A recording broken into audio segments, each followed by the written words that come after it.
Greetings from the Philippines. Am I live? Hi guys, how's Trick Jackstar? Now, I'm trying to do something here today, but it's not working. Ellen, yeah. Why is this not working? 3 watching, start streaming. Yeah, here we go. Oh, now I'm there. Now I'm there. Why is this not working? 3 watching, start. What I'm trying to do is, I apologise for my disorganisation. I'm working on the basis. I keep struggling to read the comments. So I got my laptop. Jackstar said last week he needs an iPad. I'm going to try and read them off my laptop. That might make it all a little bit easier. Right. Here we go. So who's here tonight then? Right, Ken McCullough. Where's that sumbitch Simon? That sumbitch Simon is here, and I'm glad you're here because I've had a terrible last 2 days, absolutely awful. And today's been a stressful day. I'm hoping you guys are going to cheer me up. Just adjust my camera up a little bit. There we go. That's about right now. Now, why is this keep shaking? There we go. Why is my camera shaking? Let's go down a little bit. Because this stand is no good. Right, who've we got then?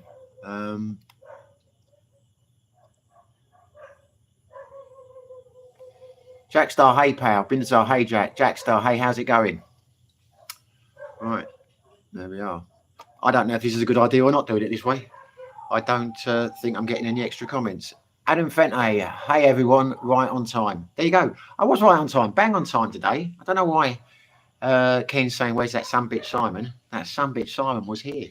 Bang on, ready to go at 7 o'clock. Why are you looking at me like that, Ella? What are you drinking? I'm drinking coffee. You're not having your stage stick tonight? No, absolutely not. I have no intention of drinking any more alcohol for the next few days. Yeah, it's a coffee night tonight, guys. We went out last night and I drank too much and I feel lousy. Yeah, it's a coffee one tonight. Jackstar, how's it going? Not sure if you're asking me. If you're asking me, I'm telling you, not so great, but things will improve. Bindabar, hi Adam. See, no one's interested in me anymore. They're all chatting to themselves, which is lovely. Adam Fonte, Bindabar. Hey Glenn, there you go.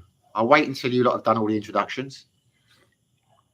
And then I'll start talking. I'll start talking anyway. Listen, chats. Don't get your hair cut in the Philippines. There you go. There's a bit of advice for you. Jackstar, we talking hangover or something more? No, we're talking hangover. I don't know what it is with me. I've got to sort my drinking out because when I go out now, I turn it into a session. And I do not know why. And at the time, I don't want to stop. I just want to keep going like last night. I'm telling the people who are out, let's turn this into a 2-day job. And at the time, it seemed like a good idea. It wasn't a 2-day job. We got back quite early in the end. But the next day, I feel lousy. You know, I don't know what's wrong with me these days. We went out. So we had a brown out yesterday. So we went to do the quiz down at Sideways. In the old days, I'd have gone out, I'd have had 2 or 3 beers, and I'd have come back and had a productive day. Now, it's always following on to a party or going somewhere else afterwards and having a few drinks with friends, and it just gets messy. Glenn, hi Simon. Hi Glenn, how are you, mate? Ken, what's the bird doing that you hang around with? The bird doing that I hang around with? Do you mean Ellen? Well, she's going to get angry with me now because I'm going to embarrass her and tell her she didn't get up till 5 to 7. I've been trying to wake her up all afternoon. She's like, oh, leave me. So I went out to try and get my hair cut. It was a disaster. I went out to pick the washing up. It was a disaster. Dropped the washing in the laundrette yesterday. I don't know, what time was it? What time did we drop the in the laundrette? Anyway, it was about 12 o'clock in the afternoon yesterday. It's supposed to be a 2-hour service. Went to pick it up 36 hours afterwards, almost. And not ready yet, not folded, sir. We need more time. So anyway, yeah, and then I come back and I say to her, look, what is wrong with you? Have you been bitten by a tsetse fly? It's 6:30. Why aren't you getting up? And then she straight away, why didn't you wake me sooner? Why didn't you? I've been trying to wake her up all day. There you go, women. So anyway, she sat on a step just there, trying to wake herself up. And she wasn't drinking last night. She was on Coca-Cola. Glenn, good thanks. Adam Fonte, I like periods of sobriety. It makes the times I do drink special. Yeah. It's yeah, I need to take that view again.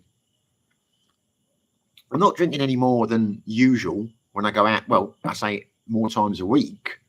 Don't know what's happened to me the last few weeks. As I say to you, still only going out drinking maybe 3-4 times a week, but they're getting messy. You know, when I finished the quiz last week, finished the quiz about 10:30. Next thing I know, I'm at a place called Little Dongans till nearly 3 o'clock in the morning, drinking with a couple of friends. Come back next day, feel lousy. Keep telling myself when I go out, I'm just going to have a couple of beers and then go. And the second someone says, "Do you want to go here? Do you want to go there?" I'm like, "Yeah." And you also. And then the second they're like, "No, well, what time are we going to knock it on the head?" I'm like, "No, let's keep going. Let's keep going." I'm my own worst enemy. But what were you going to say, my love? But you also, it's not just them. Sometimes you offered it too. Oh, yeah. I don't. When was the last time I tried to talk anyone to go out? They always try and talk me into going out. Jackstar, what you need, Simon, is a road trip, as it's a bitch drinking while driving your bike. Yeah, dude. See this. Now I'm honest on this channel. You're going to judge me badly, and you're right to. I think this is the trouble. You see, I have become incredibly confident on my bike over the last few months.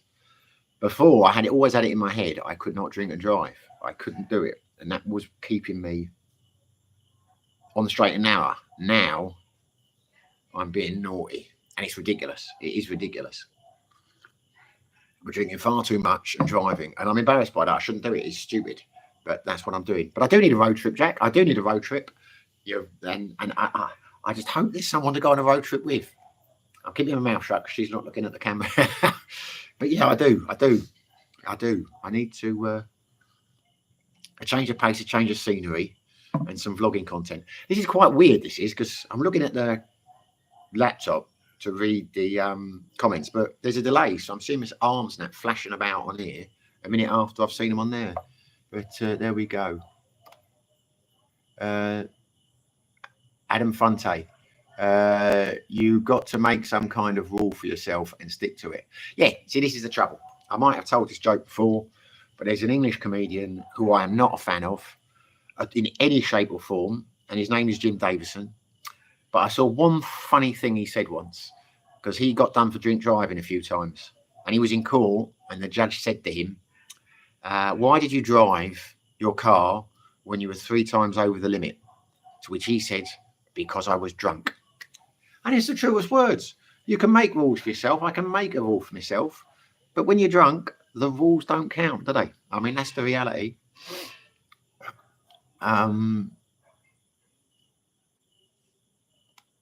Glenn, Road with Brent. Jackstar, any update on the legend Mr. Ray? Right, Brent.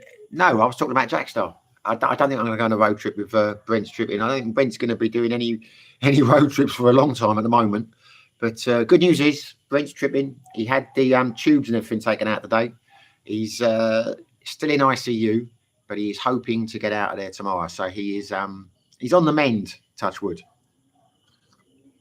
Jackstar, any updates on the legend Mr. Ray? No, I think Mr. Ray, like a butterfly, he fluttered into our lives and now he has fluttered out of it. It would appear, according to Ellen, I am not one for Facebook, but it very much looks like he's back with his old girlfriend in Bali, which surprises me, given things he has told me about her in the past. But yeah, I think it all ended up very messy with him and his ex over here, to the point where I think he would be very wise not to come back to this country again, because he could end up going to prison.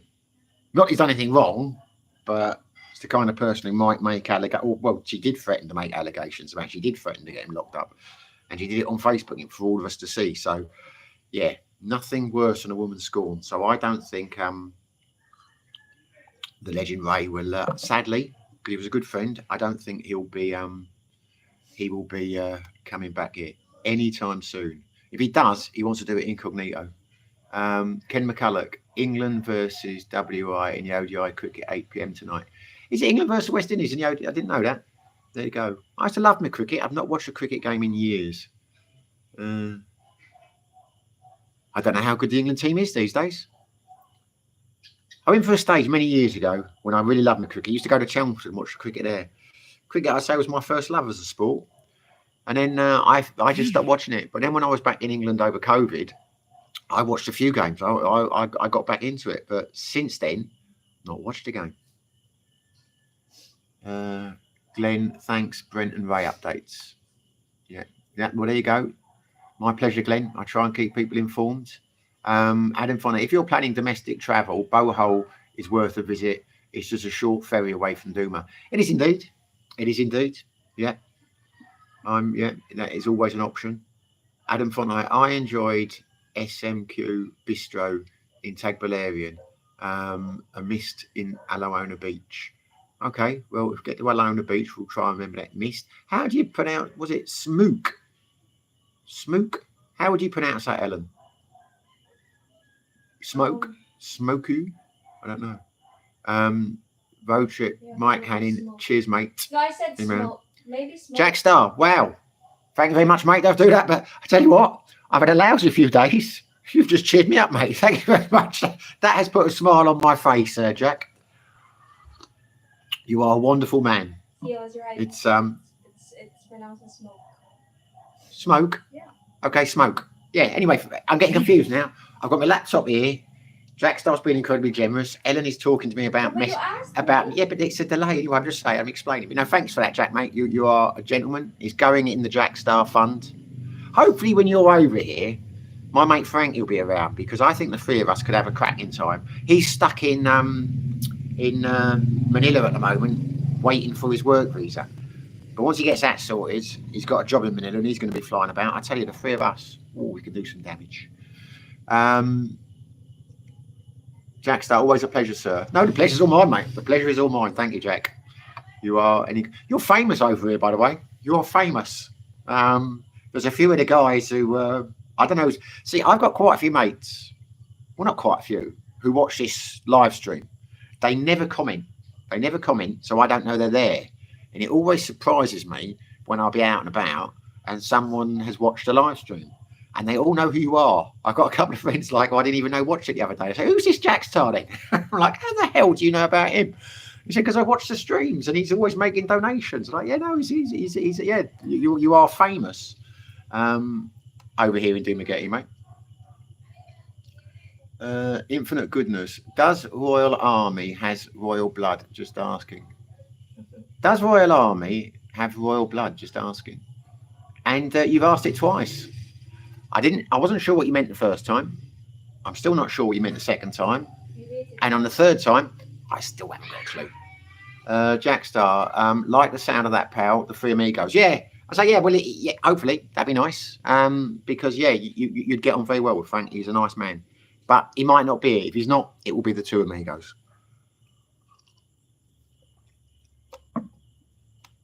Been about 5 weeks, 4 or 5. Oh, you don't mind me talking about him. He's been about 4 or 5 weeks waiting for this work visa. Strange, dude, because the company's paying for him. They put him in an apartment and they're paying for him while he waits for his visa. But he's got to be on hand. Apparently, he can't leave Manila until he gets it. But I've got no idea why they got him over so soon, considering they're paying for him to be here. Because they're paying him in an apartment as well. And he's just been sitting around now for weeks waiting for this visa. It is a strange Jack Star, double trouble. Indeed. Good things come in doubles. I think I just made that expression up. Is that an expression? Good things come in doubles? Would anyone like to have a guess what infinite goodness is trying to say? Does Royal Guard has royal blood? Just asking. Yeah, so I don't know. Past tense has. Royal Guard. What is the Royal Guard?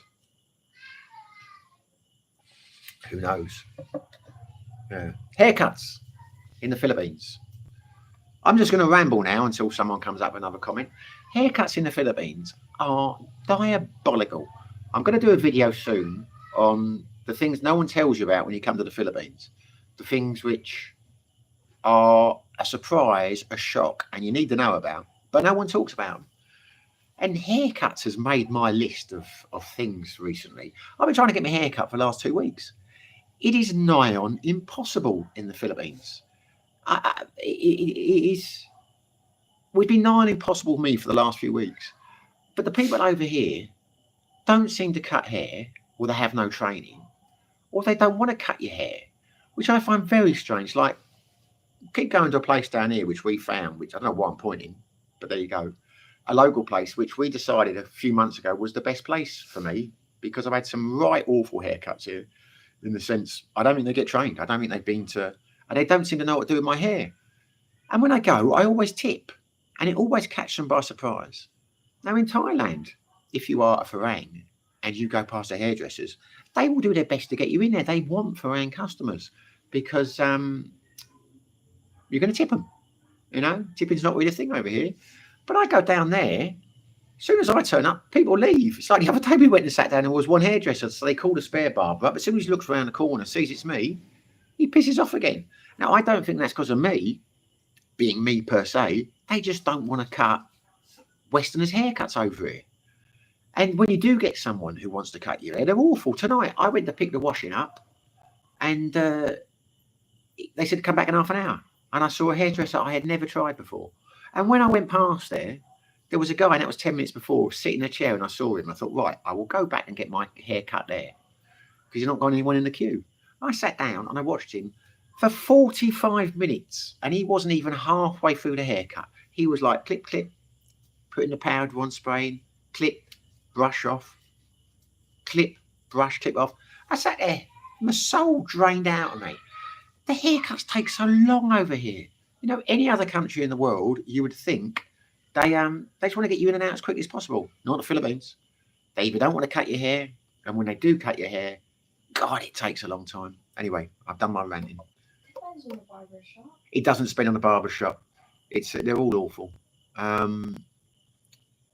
Reference Infinite Goodness, Glenn says, not a clue. No, I don't have a. Right, Jackstar, mate. My mate was a driver for Prince Charles when he was, of course, and my eyes are gone now. I need my eye drops, I think. As we are court commander, they did have royal blood in that car, and the premises was he based, if that helps. Random, right? I can't suddenly I can't read. Can you grab my eye drops, please, Alan? Where did you put them? They'll be in the medicine cabinet. My mate was a driver for Prince Charles when he was, of course, as he were a corps commander. They did have royal blood in the car and the premises he was based, if that helps. Random, right? Yeah, there you go. Right.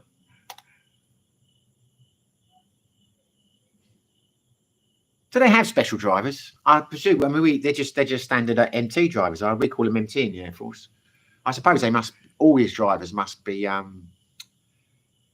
SP, CP rather, close protection. Glenn, reference haircuts. Haircut is surprising, as most Filipinos appear well groomed. Yeah, they do. I know. I'm very surprised by this. Remy 1041, very skilled hairdressers in Thailand. Great to go in just for a shave. Yeah, I used to do that all the time in Thailand. I would go and have a shave, and it's nice, you know, a wet shave. I did it done about twice a week. I think it was about 40 baht and the haircut on top. And the place I go to, as soon as you walked in, they'd be coming, sir. And, you know, they try and cut you before people are in the queue. And I'd be like, no, I'll wait my turn. Don't worry about it. But over here, completely the opposite. But as Glenn says, excuse me, chaps, I'm going to have to put some drops in. I get dry eyes and I can't focus. So I'm just going to have to do this and I'll get back to you. But yeah, Glenn, it is strange because the Filipinos are very well groomed. Ellen's theory is you don't have any training to be a hairdresser here. So you just learn on the job. So they don't want to cut a Westerner's hair because they're terrified, or they don't want to do it because they're embarrassed about not being able to speak English, or they just don't know what they're doing. But I had a haircut a while ago down there. I walked out. It's the first time I ever walked out. No, twice in the Philippines I've walked out. But I went in there, and the guy starts cutting the side of my hair. I told him what I want with a razor, with what do they call it, electric razor. But then he starts cutting the top of my head with an electric razor. I'm like, what are you doing? He's like, I'm cutting your hair. I said, yeah, but you cut the top of the hair with scissors. He said, no. I said, what do you mean, no? He said, scissors, it will take too long, sir. And I was like, yeah, so you're going to do my entire haircut with just an electric razor? And he said, yes, unless you want scissors. I said, I want scissors. I don't want you cutting my hair. You can't cut. It's impossible. I've never had a haircut, 53 years old, in my life, with just razors and no electric razor. Because all he had was one razor. I don't think he had any scissors. And he's like, yes. And then he went back onto it, the razor. So no, I'm done. But he was looking at me like I was mad. But who the hell does that with a razor? Electric razor. Have you chaps ever had, apart from, like a number 1 or a number 2 or a number 3, have you ever heard of having the complete shave with just an electric razor? Seems very strange to me. Remy, Ken McCulloch, Simon, you could have alcohol poisoning from all the booze you drank last night. Ken McCulloch going blind. Well, I could have. I don't think I do. No, my eyes, I suffer from dry eyes. And they might be bad for a couple of days, and then they'll be all right for a month or whatever. But when they do, I have to put these eye drops in. Because I used to think it was my glasses when I first got it. And I started going back to get different glasses. And then the optician said, well, there can't be anything wrong with your glasses because we only did them last week. And then he found out it was brown. It was dry eyes. I'm supposed to use a lotion because the drops aren't, you can't get lotion. Anyway, no, it's not what it is. It's not alcohol poisoning. It's just dry eyes. And it's a chronic condition. I've had it for a number of years now. Binderbar, just trimmer would be too short. Yeah, it was nuts. That's how he wanted to do it. So I walked out of there. And I was over in Sydney Hall. I had a lady boy cut my hair once. And I told her I did not want it too short on top. Told her what I wanted. She started cutting it too short on top. So I said, no, I don't want it like that. And he or she, whatever you want to call him, just got up, put the things down, and said, thank you, sir, we're finished. I'd upset them because I told them what I wanted. Strange place. And I'm polite, honestly, when I go to these places. I do not. I wasn't polite with that guy over there, the one who was trying to cut my hair. Have you ever heard anything so ridiculous in your life? I can't use scissors. It will take too long. I'm paying for a bloody haircut. Adam Fenty, do they have a hair salon, barber shop in Robinson's? Might be worth getting a premium service. Well, it might come to that. There is a place on the boulevard next to Bojo's coffee shop where I think Paul had his hair cut once. And he really was happy with the job. And that was a hairdresser's. He thought it was amazing that you got a haircut for 250 pesos. Because at the time, I can't believe it's so cheap. I'm like, 250 pesos? That's 5 times the going odds over here. Most of them are 50 pesos. I think I'm going to have to, mate. Or there is a place just down the corner from us, which is called the Square Hub. And it's got like a little complex of shops. And they've got a hairdresser's there, which looks like a saloon. It's not like one of the basic ones here. Because when we went there the other week to get my hair cut at this place, as soon as I come in, 2 of the barbers said they didn't want to come here. So I got up and said, well, stuff this. I'm walking out, and this guy on a bike said, sir, you could, or said to Wellen, try around there. They'll cut your hair around there. And it was a proper salon. But by that stage, I was in a mood. Because it's discrimination, isn't it? You walk in a place and they say, no, I'm not cutting your hair. I'm like, well, I'm not sitting here and taking that. But there you go. Philippines can be a strange place at times. So anyway, where are you, Jackstar? Where are you in the world at the moment? You were in Lithuania last time we spoke. Where are you now? Who's not here tonight? Jim doesn't seem to be here tonight. I say tonight, it's daytime for you guys, isn't it? I did a live stream the other day. I think I did it at 11 o'clock in the morning. Jack caught onto it because he saw afterwards. But I am going to do more live streams. I enjoyed doing that one. But I felt like I was being unfaithful. I felt a bit cheap because the gang wasn't there. You know what I mean? I thought I should. It was different. It was nice to talk to some new people who I've not chatted with before. But yeah, it felt a bit weird because I got so used to the usual faces being on here. But there we are. Glenn, maybe it's due to the different type of hair, Euro versus Asian. Well, it's due to something. It's certainly not in my imagination. And it seems to very much be a Bekong thing because never had the problem in Dumaguete. And that's probably the solution. I'll have to go back to Dumaguete. Trouble is, I've started bringing that Ellen with me. And I've got used to bringing Ellen with me. I didn't bring her with me tonight because she wouldn't wake up. because a few times they've done it wrong, which I put down to my communication skills. So I started ringing Ellen, and Ellen tells them what I want, and they never do it. They just do something different. It doesn't matter what you tell them. It's never the same thing. But yeah, I should be doing it myself, and I should be doing it in Dimaghetti, because yeah, I'm giving up Bacon for hairdressers. As you say, Glenn, it might be the type, it might be the Asian hair, it might be the lack of training, it might be maybe their prejudice. I just don't know. I find it damn strange, though, damn strange. Because each time I've had one there, I've tipped them, and they're always quite surprised. They're like, oh, okay, thank you very much, thank you very much. So you think in most countries, the next time you went back, there'd be straight gold areas, but no. Never seen one do it twice. Jack Star, back in UK, pal. Been running at my daughter about for appointments with her current problems. How is that going, mate? Are you making progress? I suppose it's one of those things. It's the journey of 1,000 miles. You won't know, will you, until behaviour has improved in terms of what you were talking about the other day, without going into too much detail. But yeah, good luck with that. That must be incredibly harrowing to have a child or a young adult. Well, it's still a child, isn't it? But you know what I mean? Your kid having problems like that. Heart goes out to you, mate. I don't know how I would deal with something like that, because I bury my head in the sand when I have problems.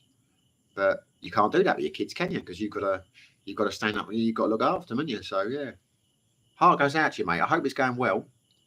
Adam Fonte, maybe an average weekday vlog: coffee, barber shop, grocery shopping, bowling, restaurant. Yeah, I'm cutting down on the. This is ridiculous. I know it's going to sound a bit pathetic, but I don't do the tube for the money, the videos for the money. So it's not, when I say I don't get the views, I mean, it's quite soul destroying when you've gone out your way to make a vlog and no one watches them. And I found the vlogs, the last few I've done, they get no views. So you start to think, well, I'll concentrate on other things because people aren't interested in my vlogs. But then equally, if you concentrate on other things, you run out of things to talk about. But it is quite, yeah, it can be quite depressing when you've done a lot of editing, you made this video and you've whacked it up, and you think, oh, people are going to enjoy this, put hours into it, and you get like 600 views. And you think, right, I'm not doing that again.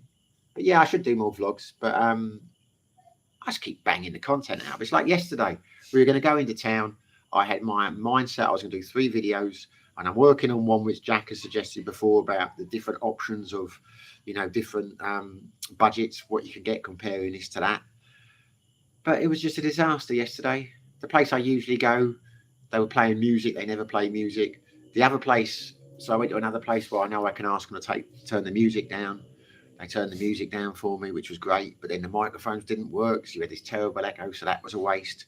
I thought I'm going to go down to the boulevard. I'm going to do a walk and talk along there, because I haven't done a walk and talk in the boulevard for a long time. And it was too windy. It was playing havoc with the microphones. So I didn't get a damn thing done yesterday. And then when we got back here, there was a brownout. So ended up going back out again, because I thought I'll do a live stream or I'll do something from the house. Couldn't do anything.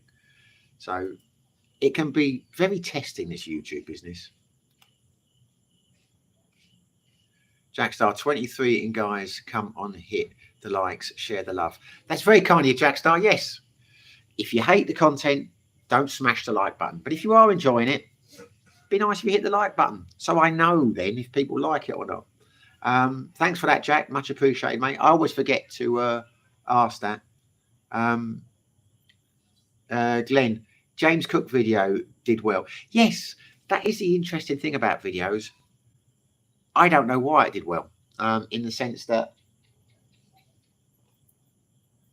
actually didn't do that well. It did that well in terms of views, but people didn't watch it for that long. And that's a strange thing. When it comes down to YouTube, it's all about the thumbnails.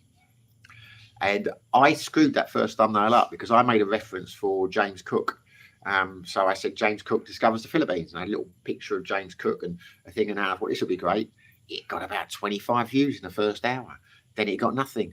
Then it got nothing. So I thought, I'm going to change the thumbnail. I changed the thumbnail and then it picked up. But yeah, there is an art. Brent's tripping. He is very good at the thumbnails. He's very good. He's got a good channel. But he's a lot better at it because it's all about the thumbnail. It's all about the comment. And I'm no good at that. But yeah, no, I did do well. I'd like to do more interviews. I'm just so damn lazy. Adam Fente, I know, what is that? Oh, God. I hate cockroaches. I thought it was a cockroach. I hate cockroaches. Or ockox, as they call them over here. Adam Fonte, I know what you mean with the vlogs. I realised this in a handful of videos I made. The things that get views in the Philippines are Filipinas. Yeah, to a certain extent. But I've also found, like, when I talk about relationships, you know, dating Filipinos and, you know, the dating game and all the rest of it, and no one really watches those. It used to be money. If you spoke about cost of living vlogs and things like that, they'd be huge. Now, not so much. I mean, I've done cost of living vlogs, which were like 6,000-7,000 views. Now, if you get 2.5 on the cost of living vlog, it changes. People seem to like problems, you know, nightmares, terrible things about the Philippines. The biggest mistake I made. And I'm actually going to do a biggest mistake I made vlog in a couple of days. I meant to do it yesterday, but that's not just that's not for chasing the views. That particular one is just something I thought of to talk about, because you do run out of things to talk about. Yeah, I don't want to do videos like that all the time. The Philippines is terrible. Filipino women are awful and they're just after your money, and don't do this in the Philippines now, because that would be depressing. It would be painting a negative view of the Philippines, which doesn't really exist. But I don't know. There was a guy called Kevin, who someone mentioned in the live stream the other day, whose channel seems to have disappeared. And he was an American guy. And I'm not talking ill of the guy. I'm not digging him out. I'm just being honest. He was Mark Thornton's neighbour. And he had a channel. And he started doing it. And I watched a couple of his videos in the early days. And all the guy did was get up and walk down to a shop and buy some eggs and some stuff like that. And he seems a nice fella. But he wasn't particularly charismatic.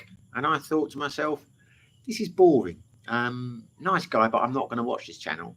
But about 2 months later, I watched it, and he'd gone from like no to like 6,000 or 7,000 subscribers in 2 months. So I'm thinking, people must.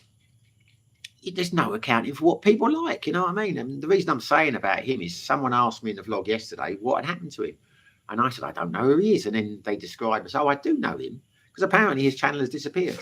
And it's not the kind of chat. And they were asking me why it had gone. I said, I don't know, but. The type of channel it was, there's no way he was banned or anything, because he didn't say controversial things. But the point is, people seem to enjoy him just walking around, going shopping and taking you down to sari things. I could do that. But, you know, I go out every day. Just amazes me that anyone would want to watch it. But maybe that's the key. Maybe I just, as I said, I just walk around and do stuff. I don't know. Because I want to keep myself busy. I want to put the content up. But I am coming to the conclusion, I have got no idea what people want to watch.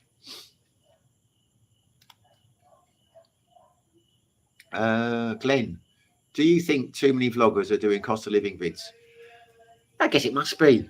There's a Polish guy I know called Rafa, who doesn't talk to me anymore. We fell out over the quiz. But he's got a channel. I've never watched it. It's in Polish. And he's got something like 60,000, 70,000 subscribers. We did have a few months ago. He does it as a full-time job. And I was saying to him one day how hard I was finding it to grow the channel. I must be doing something wrong, because it had started off growing at a certain speed, but it has slowed down over the last year. And he said, well, I'll have a watch your channel and see. He said, but you're not doing anything wrong. It's just there's just so many Filipino channels now, you know, they're all fine. And he reckoned the reason he was doing well was because he was in Polish and there weren't many Polish channels. So there you go. I've cracked it now. I'm going to learn to speak Polish.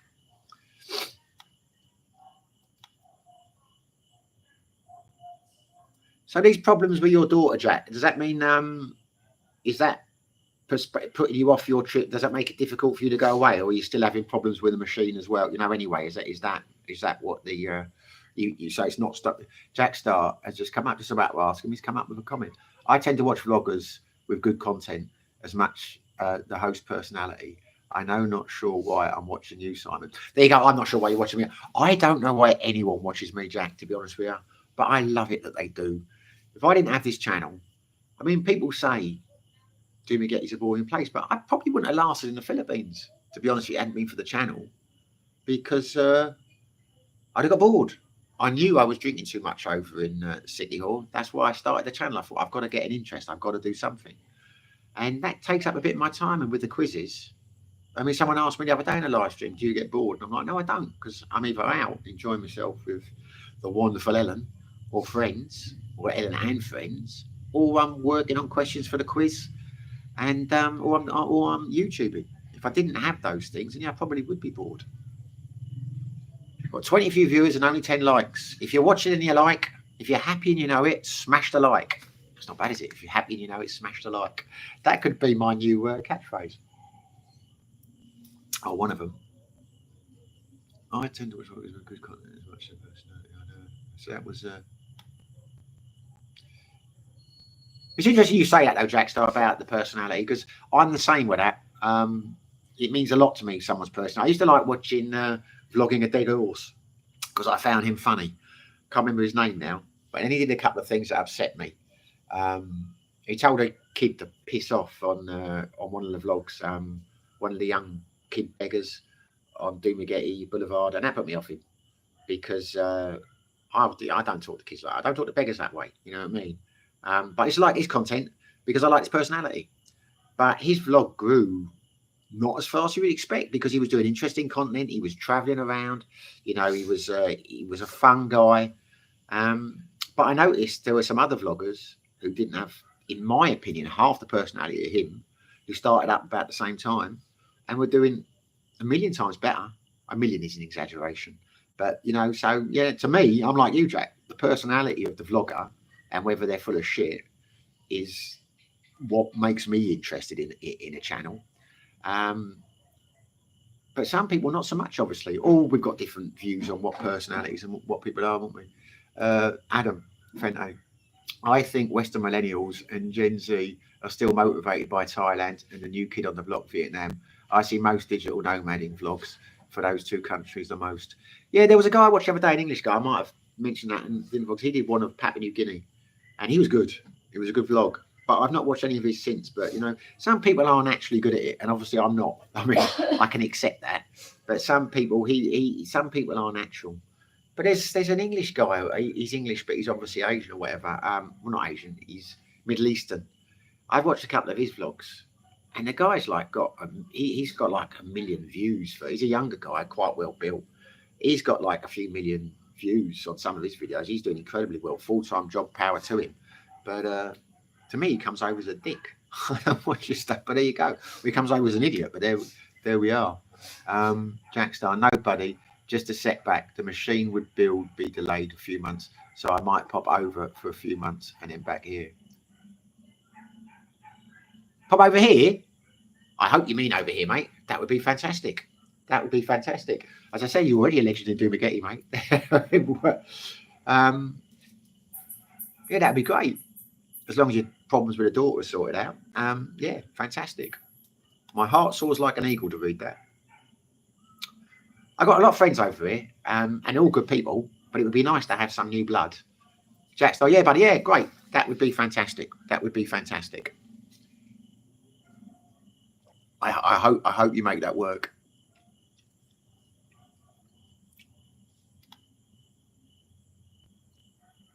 Yeah, so anyway, there we go. Yeah, hopefully Jack's coming. There will be some content, as long as Jack's not camera shy, which I'm sure he's not. I was thinking my mate Frank comes back, and I'm going to do but again, I know it won't get many views, but I know you lot will like it, and half of it, you know, I mean, I don't mind not getting the views if I get from the views the people I like, you know, and, you know, because it would be very American to say I consider us as family. I don't consider us family. We're not family. You know what I mean? It's like we have a community here. So when you chaps like the videos, that makes it worthwhile. And I'd like to do a video, a pub crawl. You know, going around a couple of the bars, you know, a few of the bars a couple of nights, you know, seeing what it's like, talking to people.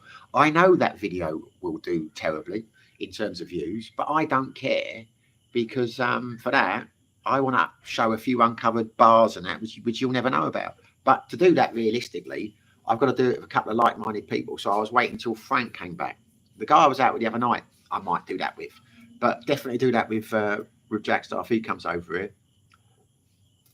Ken McCulloch, England v West Indies match is delayed because West Indies bus has not turned up at the ground 22 minutes until match starts. Wow. That's one of the things I love about cricket. You get stuff like that, don't you? You wouldn't get that in many other sports. Why is the bus not turned up? It has probably broken down. Glenn, I agree. I'm amazed how some people manage to rack up high subscriber numbers. Yeah, it blows your mind, doesn't it?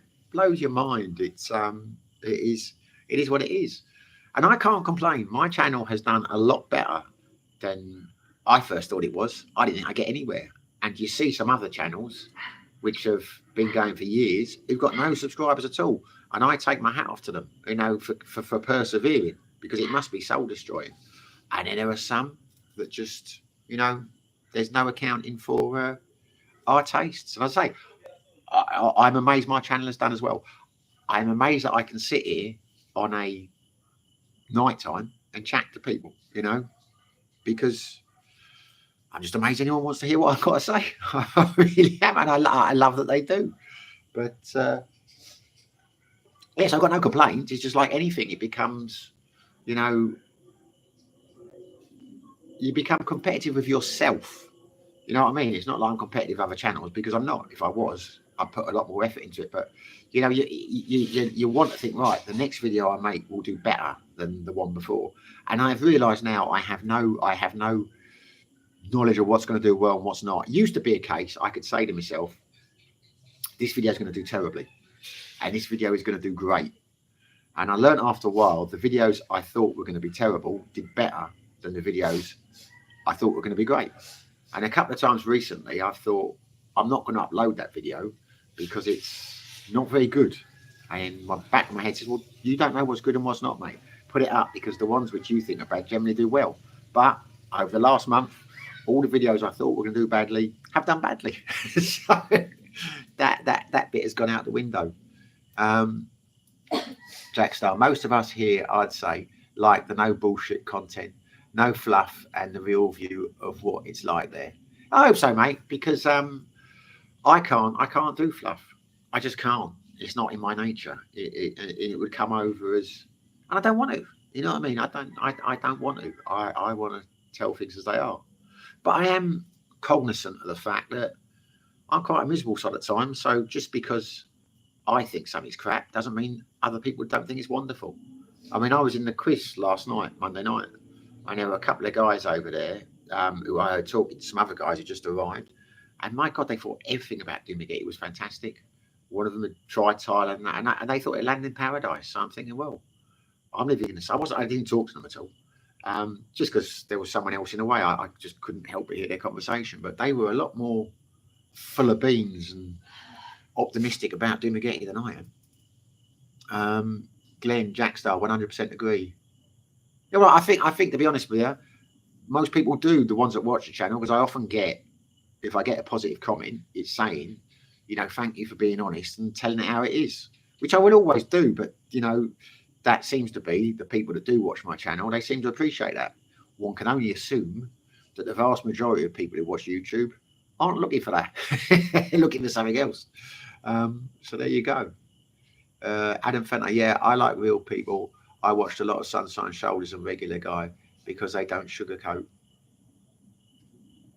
Regular Guy's in Dimagate at the moment. I was doing my live stream. When was it? Was it yesterday? No, day before. I noticed he was in Fibbers McGee's, which is an Irish bar here, and he was doing his live stream.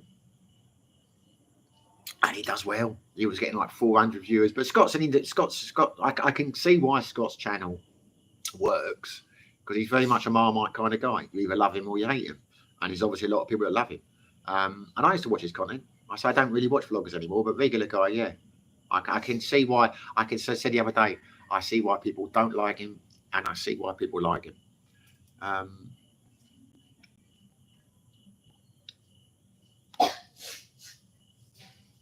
Sunshine Shoulders, not so much of a fan of his.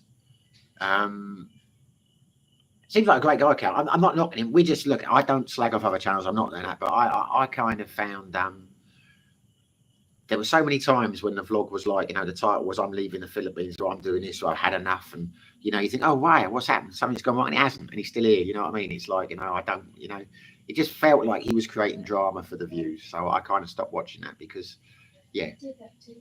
What? Did that too. Ellen says I do that too. I have never ever done a video saying I'm leaving the Philippines. Ever. How dare you, young lady? When have I ever said that? I haven't. About the road, about the Yeah, but that was playing on words. That was the end of the road. It was the end of the road. The road had collapsed. They didn't say it was the end of the road of the Philippines. Because someone said the other day, why are you still there? I thought you were leaving. I know for a fact I have never ever said that in a video that I'm leaving. But no, I'm not knocking Calvin. Yeah, I shouldn't. Anyway, I don't want to come over negative. My hero has always been Paul Old Dog New Tricks, because as I said to him the first time I met him, I said, "You're my hero," and he's like, "Well, don't say that. Don't blow smoke up my ass." And I'm not, because that guy just sits on his couch and talks, and he's got a fantastic audience. Most other people have to liven it up. They have to go here, they have to do there, they try that, do that. But he just sits there on his couch, and he's got a charisma. He's a funny guy, Paul. I like Paul. Yeah. So there aren't many vloggers who can do what he does. Just sit there on the couch and talk and build a huge audience. Ken McCulkin. A mate of mine had an idea for a video on YouTube. Post a video and get everyone who looks at it to give you the only thumbs down. Let me read that again. A mate of mine had an idea for a video on YouTube. Post a video and get everyone who looks at it to give you the thumbs down. Okay, well, that might work. Someone said the other day you've got to make spelling mistakes in the title and that, because then you'll get views, because people want to tell you you've got the thing wrong. But I'm not chasing views. I would like to get more views on my videos because people enjoy the videos. You know what I mean? I'm not going to try and scoot the algorithm, but I will bear that in mind, Ken. I say that now. Maybe tomorrow I'll do something like that. One thing you could say about me is I am full of it. Jackstar, I watch a channel. He's come straight from the West and thinks Cebu is the best place on the planet. He has nothing bad to say at all, which to me isn't real. Yeah, I find that. Yeah, I've not watched the channel, but I don't like Cebu. Now you could say that, because I often criticise people for slagging Dumagetti off, because I say you've got to be there for a while to appreciate the place. You know, if you just came here for a few days, unless you had a guide, like when Jack comes over here, he will have a great time. I can promise him that, because I will take him to places where we will have a great time.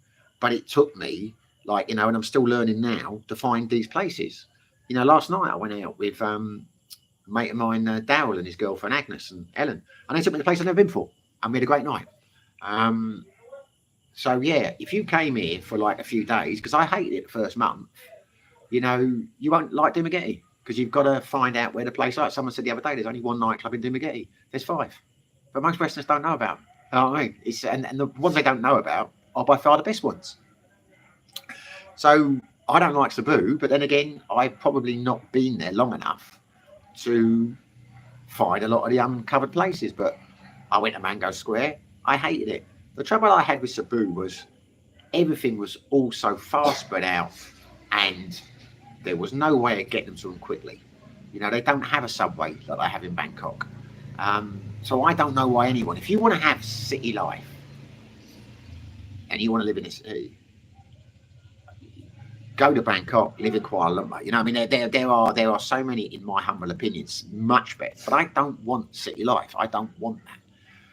Because all Cebu was just like shopping malls, and I don't particularly like shopping malls, and they're all spread out, and those shopping malls were not a patch on the ones in Thailand. So yeah, you know, if you want to come to the Philippines, and language is not a problem in Bangkok, you know, you'll get people that speak English there. So yeah, I don't understand why anyone would come to the Philippines and live in Cebu and think they'd found heaven. Mind you, when I interviewed James Cook the other day, his girlfriend was from Lapu-Lapu. Is Lapu-Lapu's the part of Cebu, isn't it? Yeah. Yeah, she's from Lapu-Lapu, and she said it's really nice. And I've not been to Lapu-Lapu, so maybe I shouldn't badmouth Cebu. But yeah, there's nowhere in the Philippines, Manila, Cebu, or anywhere where you can live somewhere for a period of time and think it's fantastic, because it's challenging it. Even in Cebu, there are a hell of a lot of negatives. So even though I've not watched the channel, based on what Jackstar said, I don't think that's real. There's nowhere perfect in the world, and there's certainly nowhere perfect in Thailand, in the Philippines. Big Steve, you have the most down-to-earth and no sugarcoating channels around. You never push your opinion, and you're not always right like some of these guys. You're not playing a character. Keep being genuine. Well, that is very nice of you to say, Big Steve. Yeah, thank you. It made me feel really great. But don't keep. You guys have got to see. I'm English. I don't take compliments very well, so now I start to think like, you know what I mean. But yeah, no, thank you. I'm glad you said that because that is what I aim to do. It really is. It's crazy fish. Is teaching in China the answer to your expat life in the East? Is teaching in China the answer to your expat life in the East? I don't know what you mean by that, but no, teaching in China is not. Teaching in China was the worst experience of my life. I will never go back to China again, as I've said before. I think I'm still blacklisted. I got deported. I think I got deported. I don't know, but no, teaching in China will never. A friend of mine tried to talk me into teaching in Hong Kong the other day. He's just got a great job over there, and you can earn huge money in Hong Kong as a teacher. He's just been offered a job, $12,000 US a month teaching. And I know a friend who's in between teaching over there. And when I say huge money, it's not huge money, but it is huge money by teaching standards. And no, I've got no interest to go. I don't want to work. Adam Fonte, Ellen, there you go. He's laughing at you, but he's not laughing at you. He's agreeing with you because you accused me of something I've never done. Big Steve, I'm in Sikio now, keeping an eye out for the Canadian commando or author, wherever he is acting out tonight. Are you in Sikio, Steve? Oh, I hope you're having a good time, mate. He's not there, apparently. He has gone. He has, well, I think he has concocted another story. But either way, as far as I know, he is back in Canada. Whether you believe his illness or whatever, never to return to the Philippines, it would seem, because it's either true, in which case he's not long for this world, or it's not true, but the fact he's made it up would suggest he's not coming back to the Philippines. Or maybe it is just an alibi because he's climbing up one of these palm trees now. If you see a little red dot on my forehead, yeah, that could be his other plan. He's planning to assassinate me, and he's created a cover story that he's not in the country. That is always a possibility. But where are you, Steve? I know you're in Sikio. Where have you been over in Sikio? I've been hearing terrible things about Sikio the last few months. So I've not been back to the place. No interest in going, but I still got some friends over there, and I watch the forums on Facebook sometimes. And apparently they've got a disaster over there. It's like, you know, they've got no water. There are power cuts constantly. All the roadworks are being, you know, apparently it's a real nightmare. Is that been your experience? Have you been to the Rumba? Adam Fonte, yeah, I enjoy Old Dog. He's real and honest for sure. Yeah, he's funny. He's funny. If anyone wants to watch my interview with, because I interviewed Paul, and he interviewed me, and I was surprised how different he was with me with other people, because he'd never seen my channel, and I start off a certain way, and he's usually quite deadpan, but we had a good laugh. You know, we had a laugh when he interviewed me, had a laugh when I interviewed him, because he was different. He came out of his, well, not come out of his shell, but he was fun. You know, I found myself laughing all the way through the interview. But when I've watched him do other interviews since, he's quite deadpan. And when people have interviewed him, Paul is good at what he does, and he's a fun guy. But you don't see the fun side in most of his or the videos I watch. But he really is. There's more to Paul than meets the eye. Which one have I just read? Brian Street, do you miss pie and mash? Liquor, cheers, come on you irons. No, I was never really a pie and mash man. I mean, don't get me wrong, I like pie and mash. If ever I took Ellen to the UK, which is unlikely, I would take her for pie, mash and liquor. I know a lot of my friends, when we went to West Ham, we'd often go and have pie and mash at Nathan's, because that's what they wanted to do. But me, the thing I miss about the UK more than anything else food-wise is kebabs. I miss Madonna kebabs. I miss my, when I lived in Leicester, there were a few places that did, because there's a lot of Indian, well, it's 55% Asian, Leicester. You had lots of kebab shops that do the kebab, mixed kebab in naan bread. And to me, that is heaven. Yeah, so I don't miss, I like pie and mash. I can't stand jelly deals. Yeah, good pie and mash is all right. But no, I don't, that's not the thing I miss the most. When I used to go West Ham, there was a couple of places which did kebabs on the way back down Green Street, and there was one on the bar, well, there's both two I used to go to on the Barking Road. And yeah, when I came down from games from Leicester, I'd eat there, I'd get a kebab afterwards. I do miss my kebabs. But nothing wrong with a good bit of pie and mash. But I've seen a few vlogs recently, over the last couple of years. you know, in London, where you got like those Rate My Takeaway and that, and they go and try pie and mash, and it's all been gentrified now. I think all the good working class pie and mash places have gone. They're all charging ridiculous fees, and it's like, you know, it's their gastro pie and mash. Because that Nathan's on Barking Road, God, they'd be queuing for miles, you know, before the games to go in there. But sadly, I think it's gone. I don't know what's there anymore. I know the Anne Boleyn has been gentrified now. That's not what the pub it used to be. Don't know if the Queen's is still there. White Hart I used to drink in. Yeah. I suppose they've all died a death now. Now we've moved to Stratford. Jackstar. I think Paul Old Dog is a legend. I think he's more a British kind of a guy with excellent wit, and he's quick and funny. Love it. Yeah, he's good. He's good. He is a funny guy. He's a funny guy. I'd like to see him again. Actually, I've never really socialised with him. Saw him once down at Liquids when I went down. Mark Thornton invited me down, and we did the interview. And I see him around town occasionally. I like wave at him, but no, Paul's fun. But the thing with Paul is, he's a great guy, but I don't think he doesn't. I don't think he you know, we don't move in the same circles. You know, I don't think he goes out and has a beer. I don't think he does. You know what I mean? So I think Paul's very much a daytime man, but he's got a great channel. You know what he has achieved in terms of the views and things, and that he's done fantastic. And he's a nice guy. Kevin McCulloch, thanks, Big Steve. Simon won't let me take that bastard down. I didn't say you couldn't, Ken. I just said I can fight my own battles. But Ken, Steve, he's not here. I mean, I don't believe a word that guy says, but I got a message from a friend the other day saying that he'd gone back to Canada and he has been diagnosed with a terminal illness and he's only got a few months left. As I say, if that's true, then I feel sorry for him. Don't like the guy, but wouldn't wish that on anyone. But he's a pathological liar, so I wouldn't believe anything he says. It's the kind of thing you could say if you were trying to avoid a girlfriend or whatever in the Philippines.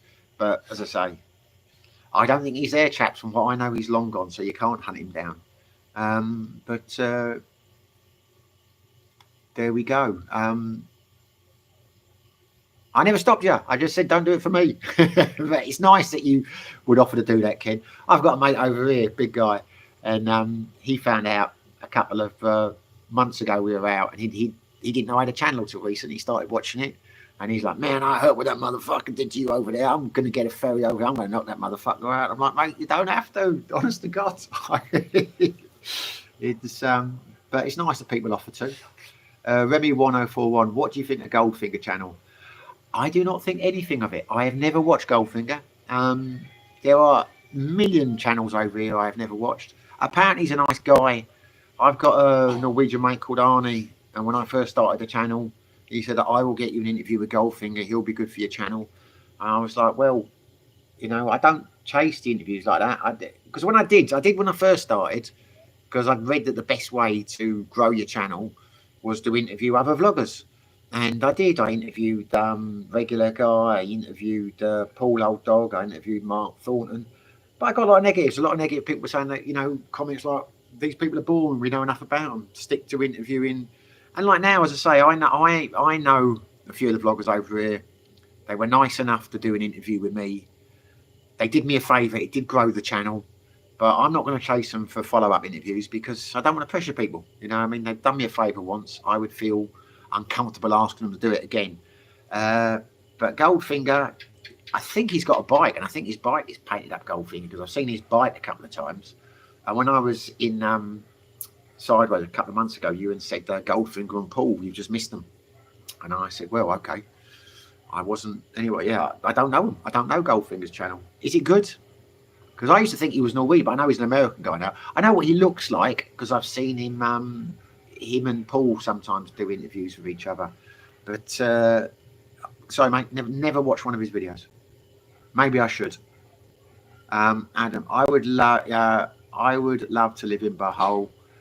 Once they finish building SM, I would love to check it out. Really? Would you? So I don't want to live in a tourist place. Tourist destination, oh no, that's why I like Dumaguete, because it's not a tourist destination. And I have it in my mind that the Bohol is a tourist destination. But the tourist place I've been to here, Siquijor, Molbol, not for me because they are tourist destinations. You know, for me, tourist destinations are places for holidays, not to live. That's why and Las Vegas taught me that lesson. Yeah, not for me, but if it's for you, mate, there you go. Bohol, get yourself a nice Filipina, because I know you've said before you wouldn't live in the Philippines unless you had a Filipina. If Bohol is the place for you, then fantastic. Jackstar. However, need to calm down on the drink driving as you need to show me around. Haha. Yeah, we get trikes, mate. That's what I like about Dumagetti. To say is all the places are close. You know, it's like, you know, there's lots of bars and that to choose. There's lots of places to go, and they're all within like 5-minute trike ride. You know, there is no long journeys. Cebu, God, I really did not like Mango Square. Not for me. Did not like the expats there. They are different. You know, bars here, you go out. There are a couple where they're funny. I won't name them, but I don't go in those places. They're not particularly friendly. But most of the bars here, you go out. If you go to an expat bar, when I'm out with Jack or Frankie and that, we tend to go to less expat bars. So I'm not saying these are the best nights out, but you know, you can go in, you can strike a conversation, you can have a chat. I tried starting up conversations in Cebu, and they did not work. They were not interested. They were all just chasing women. And I watched Ray try and do it. You know, he was being friendly to people. And Ray's a really friendly guy. You know, Ray, you know, something a bit strange if you don't want to have a chat with Ray. I get you might not like me, but I was surprised how unfriendly the expats were there, which is fine. You know, if they're happy, but not for me. It's Crazy Fish. Love your channel. Have you made a day in the life video? Yeah, I've done a couple. I've done a couple. Yeah, I've done a few. I've done a day in the life and a weekend and a week. I should do a few more day in the lives, even though I don't get the views, just because it's content. You know, I promised myself I'll do 3 videos at minimum a week, and I will not let the views on the channel algorithm drop below 1,000.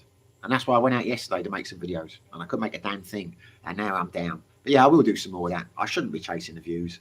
I should just be doing stuff. It's Crazy Fish. Sometimes get bored out there. Do I sometimes get bored out there? No, never. Never. Someone asked me that the other day. No, never. But I imagine you could do, because I'm not very, you know, I've got friends out here who have to keep active, who have to keep doing stuff all the time. I'm not that. So I tend not to get as bored as maybe some people would. But as I've said many times, I'm a lazy guy. The YouTube keeps me busy, and the quizzes keep me busy. Oh, got to tell you now, chaps, I've been roped into doing another music quiz next Tuesday. Really don't want to, but I said I'd do it once a month. But I think this next one's going to die a death. I don't think there's going to be that many people that are going to come to it. But either way, that means that I'm going to have to do the Tuesday Night Live. It's going to have to be a Monday next week. It's going to be Monday. Don't know why I didn't think of saying that before. I was going to say it at the start. So I will do a live stream next week. I'm going to do a few during the day. I'm going to go out in town and do a couple of live streams, but I've got no idea what time that will be. Otherwise, I would let you chaps know. But it will probably be an antisocial time in terms of England. But yeah, I don't get bored. Jackstar, the guy I use for fake passport has just sent one of your nemesis in Sikihor. The guy I use for fake passport has just sent one to your nemesis in Sikihor. Now I get it. Now I get it. To have a fake passport and a ghost gun, I'm bang in trouble. Queens and Bowling's still there. Nathan's gone. Sad times. Yeah, I knew Nathan's had gone, closed down. I saw that on Morgan Street. Is Frank's Cafe still on Green Street? Saw the Bowling, because it was going to close down, wasn't it? But they'd redone it out, and it was really nice. And it was like, you know, I think it's a gastro pub now, which makes sense, because that was a beautiful bar in terms of the stained glass and, you know, the wood and all that in there. Queens was always a dive, wasn't it? But let's face it, it was a good place to have a drink when you came out of the tube station. Big Steve just had Brown out here in Sikihor. Yeah, apparently all the time. Where are you staying, Big Steve? Which hotel are you in, or which bed and breakfast or whatever. Ken McCulkin, grab 2 more drinks. Don't panic, grab 2 more drinks, Big Steve. Yeah, that's Ken, yeah. Global Greg, hey Simon. Van lifer in the US here. Enjoy your videos, thanks. Well, it's very nice of you to say so, Global Greg. So you're a van lifer, like you mean you're living in a camper, are you? Those channels do very well. I'm guessing you are. I'll wait for your answer, but I'm assuming van lifer. You live in a van and you travel from what do they call it? Stealth parking, or I've watched a few of those channels. Must admit, not for me, that life. Not for me. I don't think I could do that. Not knocking anyone who does do it, but one of the things I hated about Sigio after a while was living in Stellas. The people at Stellas were great, but just sitting in that bedroom looking at the ceiling, and you know, obviously I was on my laptop. I couldn't stay. I got claustrophobic. I had to go out. I imagine a van for me personally would be the same thing, twice as bad, but not for, I mean, you know, I watch some of those videos because I can't get my head around I see the van being cozy. I like the idea of traveling around and that, but yeah, I couldn't.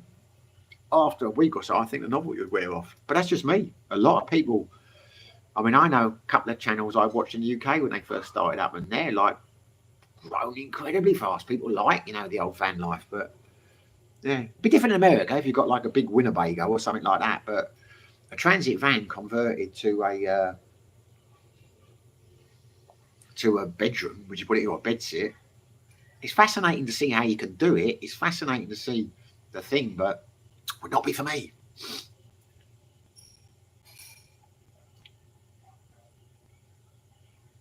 Jackstar Global, Greg, love van life. What rig have you got to self-build? Well, there you go. There's a classic example. Jack likes it. A lot of people do. But could you actually see yourself living in a van, Jack? I mean, I like the idea of having one, but I would never do the work just to be able to go places. You know, I like the idea of having one when because I used to travel down from Leicester. I had a season ticket when I was living up there. So I'd come down to the games, go to Nathan's, have a few beers. I'd have a kebab. I'd hang around for a few hours afterwards to sober up for the drive back. I thought it'd be fantastic to have a van, just be able to park it up and go and, you know, sit in the back of that, spend the night, and then go home the next day, but not enough to actually do it. Global Greg, yes, converted Ram ProMaster right now. I am campground host in Michigan for the summer. Wow. Do you have a channel, Global Greg? You should do, mate. That would be interesting. I would certainly subscribe to that, as you are a subscriber to my channel. I don't know what a Ram ProMaster. I don't have a clue what that is. I'm really not very good on car models and things, but now I'm in a campground host. Why have you done it, mate? What was the attraction? Was it the cheaper cost of living, the freedom, or what was your motivation? Because it does fascinate me that I can see the attraction in America, and I can see the attraction doing it. It was one channel I watched up until recently a few times. It's a man and a woman, and they've got a canal boat, and they've still got one of the canal boats. They're 2 canal boats, but then they converted a van and sold one of the boats. And they were like driving up through Spain, all that kind of thing. I can understand that. And America is such a big country. I can understand doing it in America if you're going to travel around. But there are some people in England I've seen who do it just because it's cheaper. And they're living in a van and they're showering in fitness centres and they're looking for a place to park at night and they pull up the curtains and they're hiding. It's interesting to watch, but it's not a life I would want myself. But we're all different.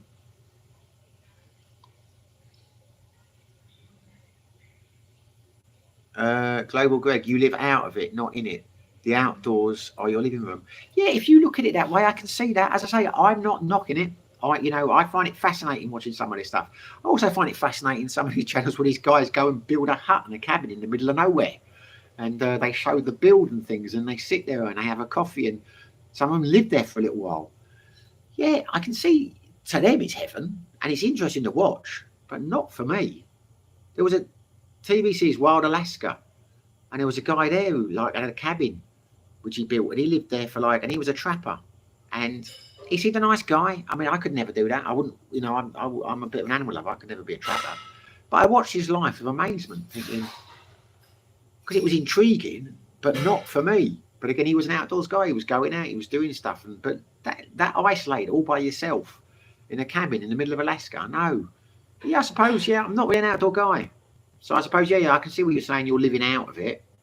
Yeah, if you're doing stuff and you're walking and you're exploring, yeah, fantastic. Yeah, so I just find it fascinating. Same as some people might find my life interesting, but it's not for them, and I totally get that. But there you go.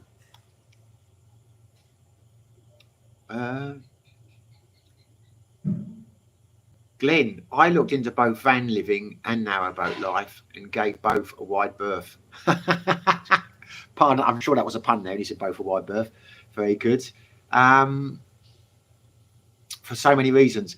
Yeah, I couldn't. When I watched those canal boat ones, I couldn't live on a boat full stop. They say that a friend of mine was saying the best he's got was in the yachts, and Tim Newton was another one. He was in the boats and things. Say best way to lose $1 million is buy a boat, because you're constantly forking out for things. You're constantly losing cash through the maintenance and that. And I remember I went to a rave once years ago, and we were walking down from after this for about 4 or 5 o'clock in the morning. And one of my friends, Alistair, he started walking along this canal boat, and he didn't mean any harm. I was walking the water, but they all started screaming, the people who were inside him. I think he probably thought it was stupid to do. He was high as a kite, but he didn't realise there were people in them, and that made me think then, sod that, I don't want to live in a place where people are going to climb across your roof, because that won't have been the first time it's happened to him. I say he didn't mean any harm, but he jumped straight off, but he just assumed living on a boat and you've got things going past you and rocking up and down and floods and leaks and cold mornings. If that's the life you want, fantastic, but not for me, mate. I wouldn't do that. Global Greg, Jackstar, yeah, mate. I love the offbeat places, beaten place. Yeah, well, Jackstar. But how are you going to run your business enterprise from a camper van? I'm sure you could have put your mind to it, but I'm surprised that appeals to you. That is not the image I've had in my mind of your life, to be honest with you. I mean, as I say, it's always interesting. You build up a picture of people, but yeah, there you go. You never really know people. Global Greg, no, I don't have a channel. It's on my to-do list. I think you should do it, mate, if you want to. I mean, you'll never make much money out of it. Well, you might do if you're truly successful. What I'm saying is, I think it's something people should not open a YouTube channel in pursuit of money, because I think they'll be disappointed. There are far better ways, or easier ways to earn cash. But if it's something you think you'd enjoy doing, then you should do it. And I think there's a niche. People really are interested in the lifestyle you seem to have. Global Greg, I retired early, age 42, and wanted to travel overseas actually, but I have a large dog and trying to fly him around overseas is just too difficult. Yeah, that is, yeah, I can see that. We retired around the same age, mate. Jackstar. Simon, that van is same as a Fiat Ducato or Peugeot Boxer. Wow, they're quite small, aren't they? Wow. I can picture a Peugeot Boxer. I'm trying to picture a Fiat Ducato. But yeah, they're not big, are they? Wow. That really is compact and bijou living. Adam Fonte, my YouTube binges have led me down the gold panning videos. Fun to see guys panning for gold in rivers. Yeah, I end up watching stuff like that from time to time. You know, it's yeah, it's amazing. So the things that you end up like watching and thinking, wow. Jackstar, I love the actual van or lorry builds. There was a local guy did a self-overland build. He's driving from Oz to Wigan, UK. Wow, that'd be an interesting drive. Yeah, I like watching that. I like watching the conversions because it's amazing what you can do. That's what appeals to me. It's the conversions and how it turns out. And yeah, and watching like a day in their lives. I find them fascinating. But I say it's not a life I could, not a life I would, certainly not in the UK. How long have we gone on this? How long have I been chatting for? An hour and 14 minutes. I'm going to keep going a bit longer. My darling, could I possibly have a cup of coffee? If you could manage that, I would be eternally grateful. She's a wonderful woman, Ellen. But don't tell her I told you that. Treat them mean, keep them keen. That's the way it is. Look at that wonderful smiling face as she comes towards me. What do you mean, king? What? I heard king. I didn't say king. I said treat 'em mean, keep 'em keen. The look I just got. I'm bang in trouble. Farkitol, boat, bring out another 1,000. Boat, bring out another 1,000. Oh, right there. Boat, bring out another 1,000. Yeah, very clever. I never looked at it that way. Yeah. Jack Star would like a coffee as well, but he doesn't want sugar. In fact, no, he'd like a tea. She cost me a point. Tea is a difficult subject for us at the moment. It's very because we did a quiz last night. It's not my quiz. They do a Monday night quiz, and it's a timed one. You do it on your phone through Kahoot.com, and the quicker you answer, the more points you score, assuming you get it right. And I've got so used to doing it with a couple of people whenever I don't really go on the Monday night anymore, but we went because of the brownout, and it's very competitive, that one. And I've got used to, because you've got to do it quickly when you're in a team, as soon as someone gives you the answer, because you always say don't say it unless you know it, snap it down. And last night one of the questions was, which tea brand do Unilever own? And I knew it was Lipton tea, but then Ellen said something else, so I pressed it, and then I looked at her and said, it's Lipton. And she said, well, I think it is. Why did you do that? I said, because you said it. And that cost us the round at one point. So anyway, there you go.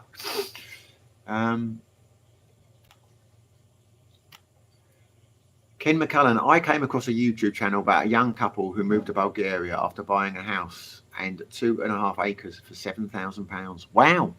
Wow. I've not seen that channel, but Bulgaria is an incredibly cheap place to live. And I quite like Bulgaria, and I quite like Bulgarians.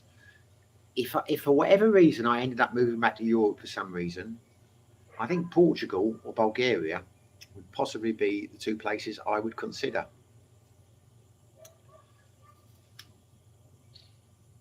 Jackstar, so buddy, what's your plans for this week?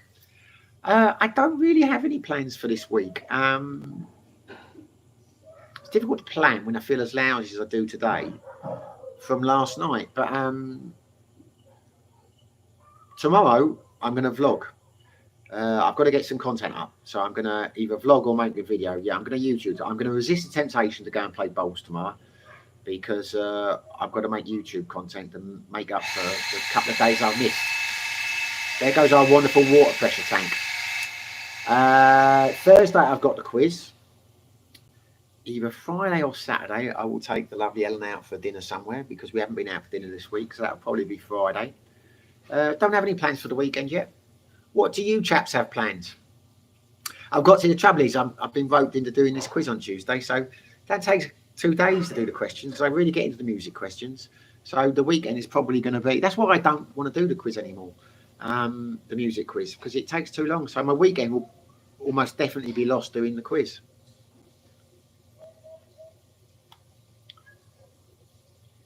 What are your plans, Jack? What are anyone's plans? Tell me what your plans are, please, people. Adam Fente, putting in an order for some Indian food now. Wow, I'm jealous. I could do a Ruby Murray now. What would I order? I was talking to someone about that last night. See, you can't really get good Indian food in Dumageddon. There is one place that's okay. There is one which is awful. And my mate last night, Dal, was saying there's another one I've not tried yet. But yeah. Or what would I have now? I'd have chicken tikka masala madras hot. I'd have a vegetable file side dish. I'd have a kosher naan. And if I was really feeling greedy, I might have saag paneer as a side dish. But I'm jealous, mate. Can you get a good Indian in Pub Street? Well, in Cambodia now. Food was quite good in Cambodia. You don't really, I mean, I never had much Cambodian food, but we stayed in a few hotels there, like, you know, when we went out and things, myself and my girlfriend at the time, and the food was always of a good standard. Jackstar, on a date tonight, then busy meetings all week. How are the dates going? We haven't asked you about that for a while. How is the love life, Jack? You still seeing that nurse? Is this a new one tonight? Best of luck with him on that one, mate. I've been thinking about changing the time of this, because I was thinking, you know, maybe if I did it like, because I won't go to bed till 2, 3, or 4 in the morning. I'm thinking maybe I should do it later at night, and then it, you know, people won't be working and things, get more people. But of course, I forget people like yourself. You're going to be out whining and dining and romancing, aren't you?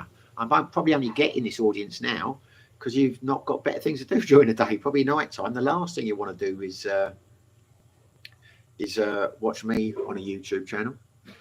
The Global Greg, off to breakfast. Have a good day, mates. Yeah, enjoy your breakfast, mate. I hope you're going to go somewhere nice. See, that would be an appealing part of the van life. The fact that you're going out for your breakfast and things. And again, I suppose you can do that if you live in a house, can't you? Yeah. Bon appetit, as Glenn says.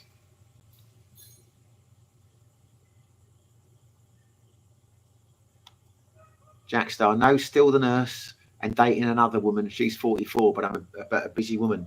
There you go. See, I told you the nurse would be. Christ, can you put it on the floor, please? See, she deliberately. Can you put it on the floor and I'll pick it up from the cup? What are you? Why are you looking at me? She's menacing me. You can't see off camera with his cup of coffee, with an evil look on her face. I don't know. I haven't said anything bad about her, so I don't know why she's doing that. Just lost the surface of my hand to this incredibly. See, I put it in the microwave for 1.5 minutes. She puts it in for about 4 minutes, and my God, it's hot. Jesus, wet. Thank you, my love. And she's grinning. I'll turn the camera around. She's in a night dress, and she'll run off. Yeah. I'm glad the nurse worked out for you. I think you could do a lot worse than a nurse as a girlfriend. I didn't find that. Yeah, there's a decent number of Indians here in Siem Reap, so the food is amazing. Yeah, there you go. I see. I missed that. Food isn't amazing in Dumaguete. There are some okay restaurants. There are some not bad ones, but there aren't any great ones. But the food is better than it is in Sigil, I think. Brash, welcome. Apologies, but I'm relatively new to the channel. Don't apologise.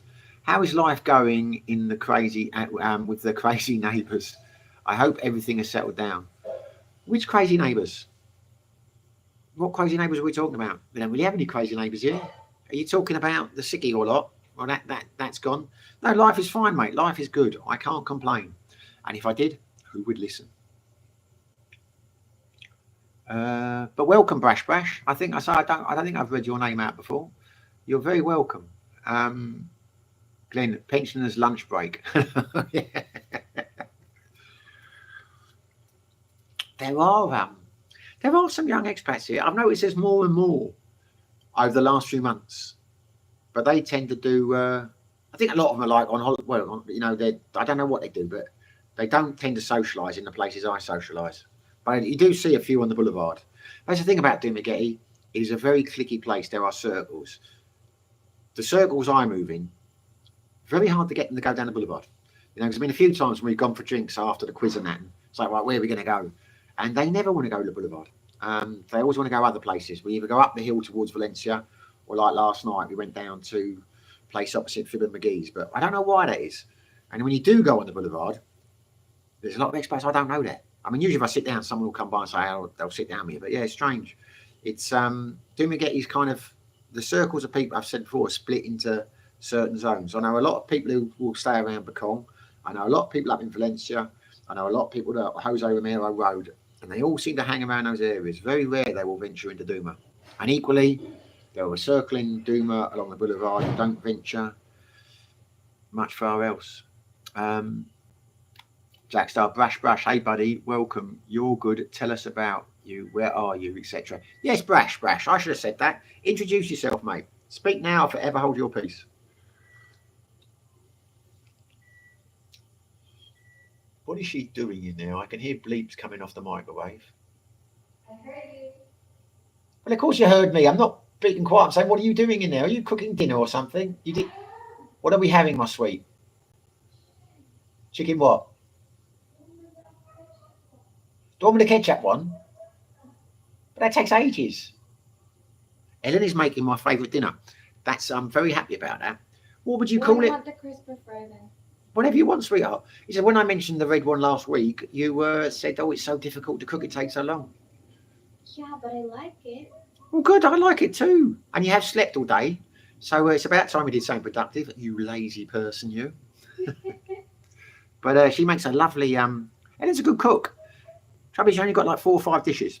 All the time we're together, it's the same 4 or 5 dishes, but they're very good. And she's got this one, which we call ketchup chicken, just because she glazes it, and the base of the glaze is. You know, we don't have any chilies, though, don't you? What? We don't have chilies. I went out to get chilies and that earlier on. I mean, they might, but they're a bit dried up. The fry. Something about the chilies here. I get chilies. Make a crispy fry then. Whatever you want, sweetie. But have a look. There are some chilies in that bag left over, but I love my chilies. I love hot foods. Whenever we go out, I take a bag of chilies with me and sprinkle it, because we ask for spicy food here. You won't get it. So you have to spice up yourself. But no matter what I try and do, the chilies here never last more than a couple of days. It's like, you know, I try keeping them in the fridge. I take them out of the plastic. I try keeping them at room temperature or whatever. But I will buy a bag of chilies, and I get the smallest ones I can these days, because I know they won't last. I used to get a big bag, but they're gone. I got some the other day. We went shopping. When did we go shopping? On Sunday, and already they're finished. It's so anyway, yeah, that's what I was going to do today. I set myself out. I was going to go out, I was going to get my hair cut, I was going to pick up the washing, I was going to get some chilies. Place I went to didn't have any chilies. Hairdresser was, he waited me out, and the washing. What very unproductive day today. But Jack started cheering me up with his donation. So there we go. God bless you, Jack. Bash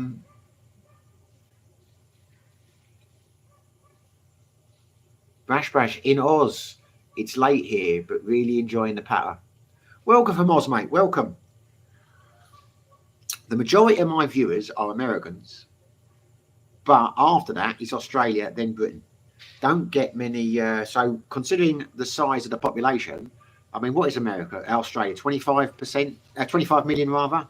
America's 360 or 340 million. So the fact that 12, anyway, I'm saying, yeah, I get a lot of Australians, but I don't know where I was going with that, but welcome, mate. I do like Aussies. I've said many times, I think you are my favourite expats that I've met over here. I've not met a bad Australian in the Philippines. And I really haven't. I mean, most of the people I associate with are British and American. I've got a good Canadian friend. But I find with the Americans, and the American guys will, the two that I'm friendliest with say the same thing. A lot of the Americans here, you're either going to like them or you're going to dislike them. You know, it's very marmite. Some people are great. Some people you talk to them for a few minutes think, nah, not for me. And some of the British are like that. And I've met a few here thinking, yeah, I'm not pursuing this friendship. But every Australian I've met has been fun. Got some good Australian friends over here. I like Aussies. We have a very similar sense of humour. Ken McCulloch, enjoy the rest of your evening, Simon and Eleanor. I'm off to see some cricket. Bye. Cheers, mate. I hope you're supporting England. I don't really care if you are or not, but I mean, you might support the West Indies. I don't know why you would, but I might watch a bit of that later. Jack Star, Adam Fente. Well, the nurse is cooking for me tonight. Oh, so it's that kind of date. I assumed you were going out. So the relationship has moved to going to people's houses and cooking dinners, is it? Lucky you. Adam Fonte, Jack Star, eat well tonight, sir. I like the wink. Adam Fonte, I hope so, buddy. Well, if you've got to the stage where you're having dinner over her house, mate, you are going to, aren't you?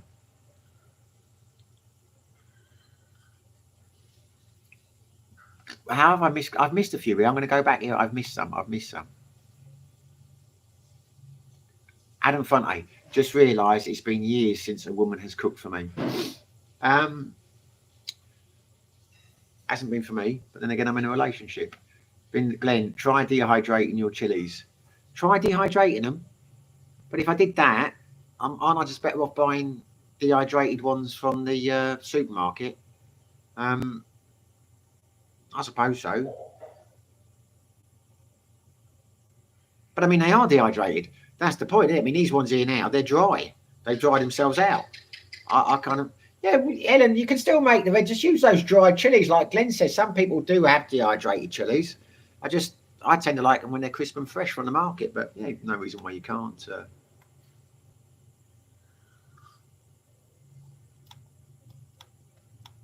It's worked a bit better using this laptop, hasn't it? I should have done this before. There's no reason why I can't. That's the way forward. I'll have my laptop here so I can read the comments instead of putting my fingers scrolling down the phone all the time. Glenn, Jack, slippers under the table. There you go, you see. I think he's at that stage now. I hope things work out with you these days, Jack, but I hope you're not going to get like, so loved up you don't want to come over here. I can see that happening now. You're starting to worry me. You won't bear. The next thing I know, you'll be in Malibu with a nurse instead of coming here.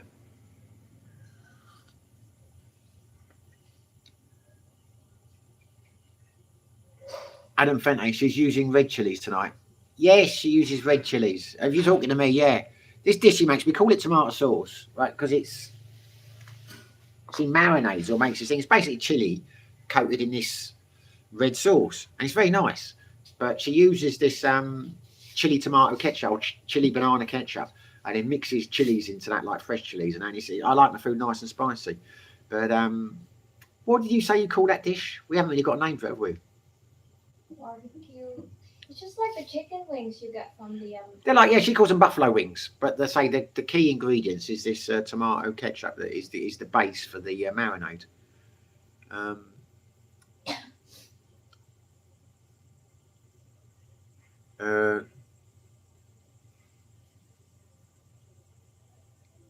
Jack Star Glenn, not quite. She knows my plan and won't be in the UK full time. Now I'm getting confused. I've gone. Oh, right, okay. I thought you meant she wouldn't be in the UK full time. I thought, well, where's she then? All right, it's okay. So Jack is replying to not quite. She knows my plan and won't be in the UK full time. So you were answering Glenn's slippers under the table business.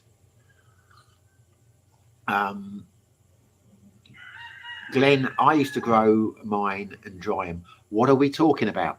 Are we talking about chilies? I think you're talking about chilies, but I bet you probably did both. Dave Minskip, booked a Christmas trip to Negros. Hope to catch up at the pub. I have forgotten the name of Indumagetti on the way to Biowan PHP. 893132 from Perth, Western Australia for 2. Direct flight to Manila. 89,132. Is that good, is it? I've got no idea what a flight costs from Australia to UK. Would be nice to meet you, Dave, when you come over. Definitely, if I'm around and you're here, message me and we'll have a beer. Who are you bringing with you then? Is that your girlfriend or your wife, or who's coming with you? You got a ticket for 2. Dave Mintz, same time in Perth as Philippines. Jack, as long as the cards are on the table. Brash. Simon, can you share your latest thoughts about living in the Philippines versus Thailand?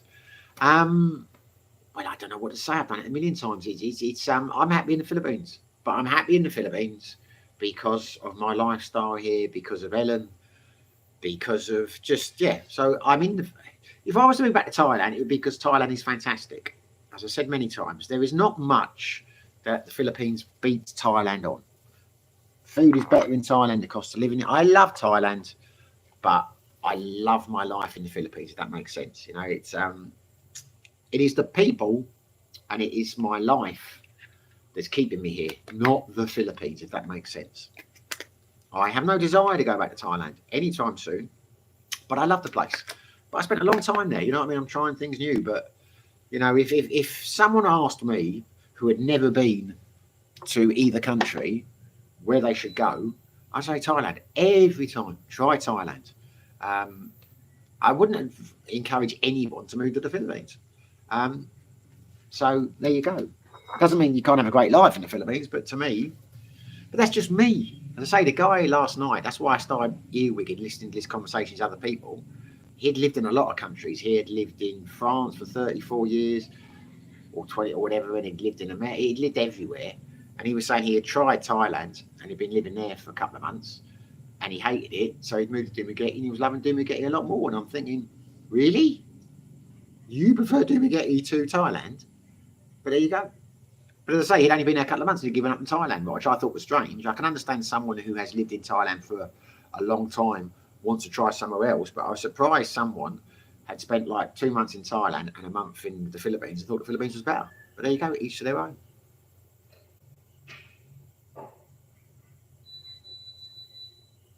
89,000 return. Well, that what is 89,000? That is about £1,100, £1,150. So that's quite expensive, isn't it? A flight for the UK return will probably cost you about £100 more than that. And Australia is a lot closer than England. Mind you, I say that would. I mean, that's what I've paid in the past, but obviously it depends what time of year. And of course, you're coming at Christmas. So yeah, that's probably a good deal because Christmas, the flights rocket, didn't they? Yeah, so that probably is good. That probably is good. Glenn, sounds like a few subs will be there November, December, January time. It does. I hope to God I'm still here. I feel guilty if I wasn't. But yeah, which is surprising because Philippines for me was a disappointment over Christmas and New Year. You know, Thailand is fantastic for New Year. It's okay for Christmas as well, even though they're not a Christian country. But I have had 2 Christmases in Philippines now, and I was disappointed with both. I mean, I had a good time, but over there we had to make it a good time.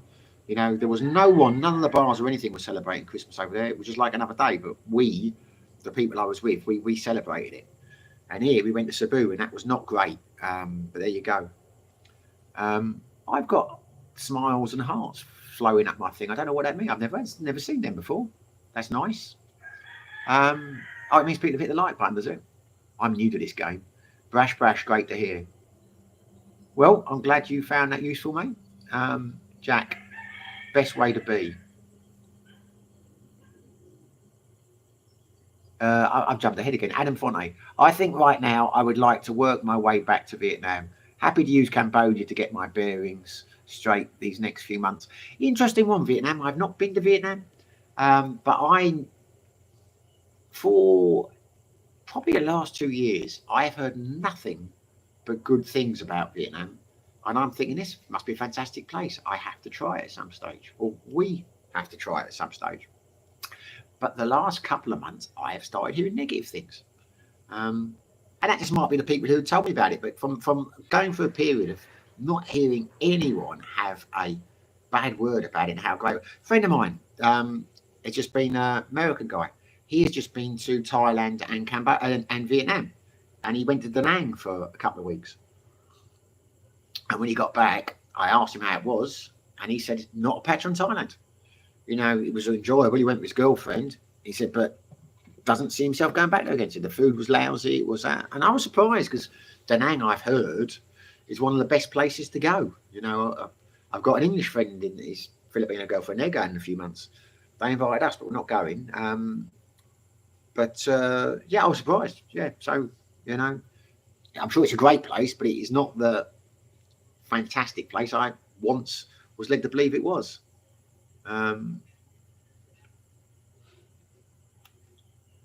Jack Star, Adam Fenton, sounds like a good plan to me, pal. What are in Vietnam? Or where in Vietnam? I don't know. Yeah. Yeah. Have you been to Vietnam before, Adam? I think you have. I do apologise. I find it. My memory is going with old age. I'm sure the alcohol doesn't help. But I do lose track of what people tell me. Because so many people tell me things like they've been here, they've been there, they're doing this, etc. I do lose track of who's been where. I remember your times in, you know, where you were over here, but I can't remember. I think you have been to Vietnam before, haven't you? I'm sure you said you had been to Vietnam. But surprised about the food not being as good because I thought the food was supposed to be fantastic there. There's a Scottish guy when I first interviewed over in Sydney, and he was going to Vietnam. He's got a girlfriend there now, and he's moving there. He said it's infinitely better than the Philippines, infinitely better than Thailand. And I ran into 4 or 5 people about a couple of months after that, all saying how brilliant Vietnam was. And I thought this must be the place for me, maybe at one stage. But I say last month I met 2 or 3 people who have lived in Thailand, Vietnam, Philippines, and I say my mate who went on holiday who did not rate the place at all. Jackstar, that area that should be, Glenn. Adam Funny, Jackstar, I think living in Da Nang would be best. It's a city and well designed for digital nomads.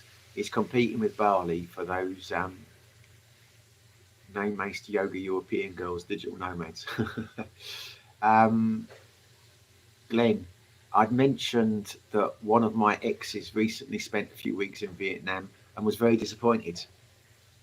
Yeah, you were one of the people then, Glenn, that has said that about Vietnam. Yeah, I'm surprised. Oh, chaps, I've just realised something. What is the sound like tonight? This is the first live stream I've done where I haven't plugged my external mic in. I forgot. Is it okay? Adam Fenton, I spent 3 months in Vietnam, Hanoi, Da Nang, Saigon. I've heard good things about Hanoi. I have heard good things about Hanoi.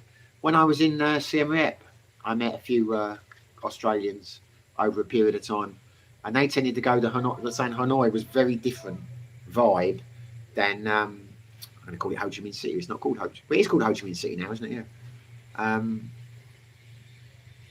Yeah, so it was very different to Saigon and Da Nang. But there was a nice vibe up in the north.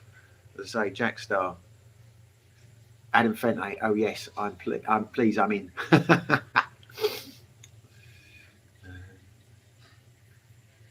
Glenn, sound is fine in my honest opinion. Adam Fonte, the audio is excellent. Well, that's good to know. I'll stop using those microphones then.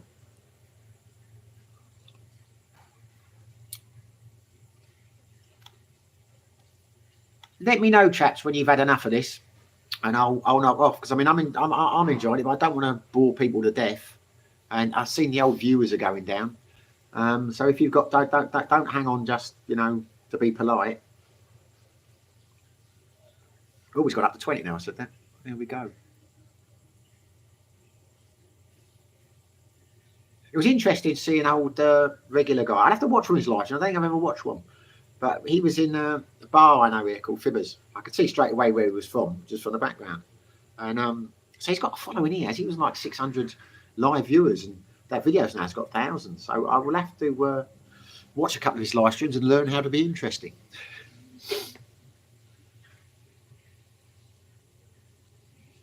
Adam Fonte, Hanoi is one of the most charming cities I've been to. Great to visit, but I wouldn't live there. Okay, why wouldn't you live there? Infrastructure's not up to it, or what? Dave Minskett, yes, going to spend Christmas with my wife's family. Looking forward to those beers. Cheap Charlie Red Horse long necks for me.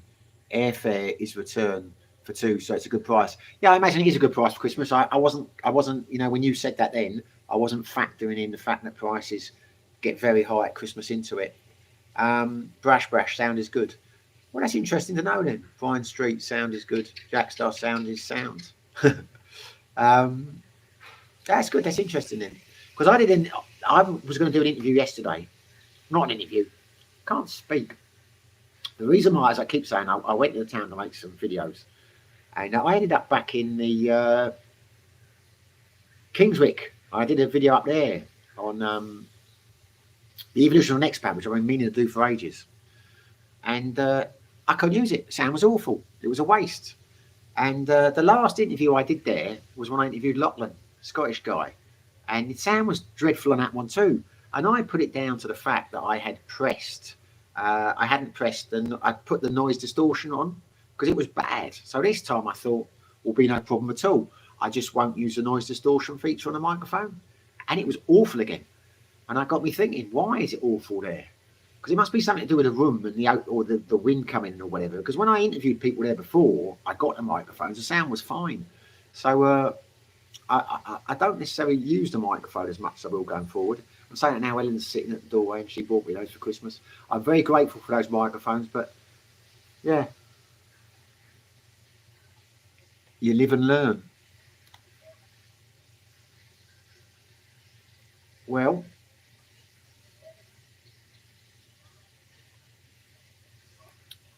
the views are dropping, so maybe I will log off. Unless there's something anyone would like to talk about, I will knock it on the head now, chaps.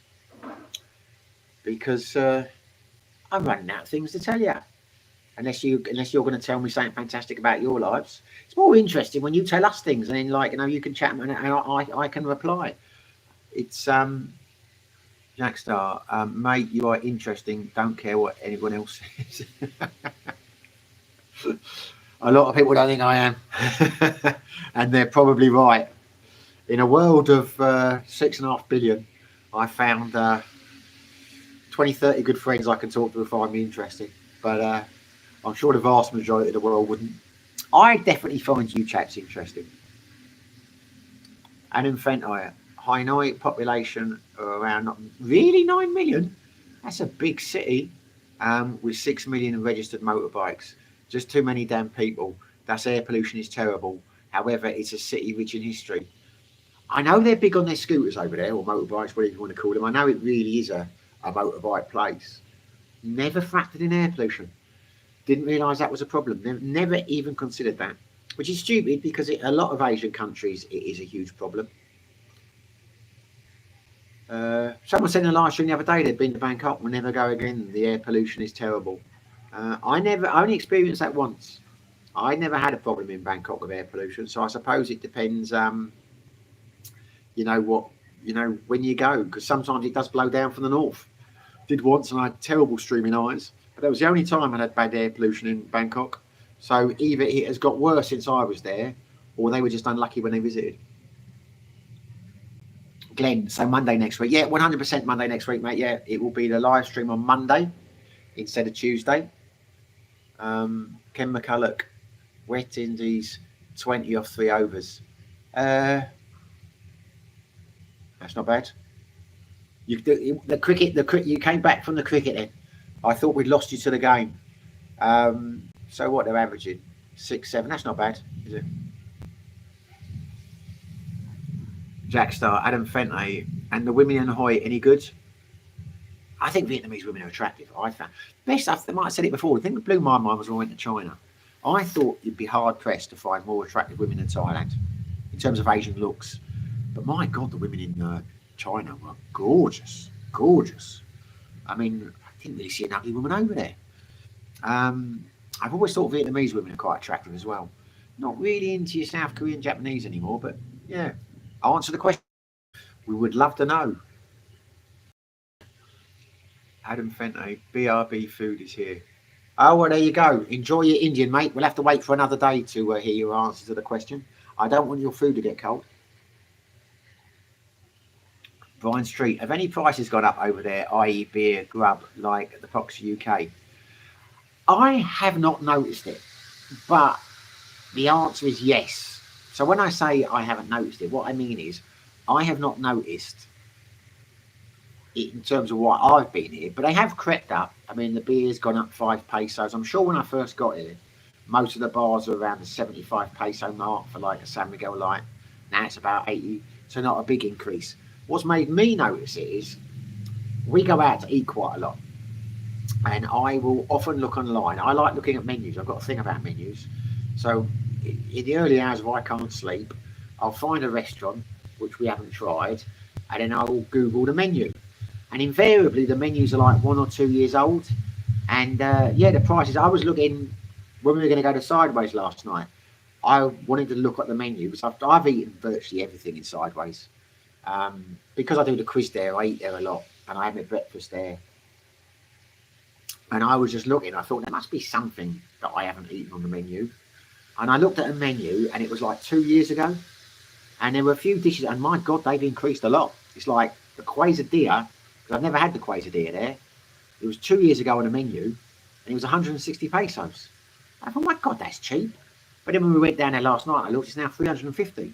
So that is over 100% increase. So yeah, it's only by looking at the old menus that I have noticed that prices have gone up. And a lot of people will complain about it. They'll say it used to be cheap here and didn't get it used to be good when it was cheaper. But whichever way you look at it, it's still a cheap place. You know, 5 pesos increase in a beer. What's that? It's nothing.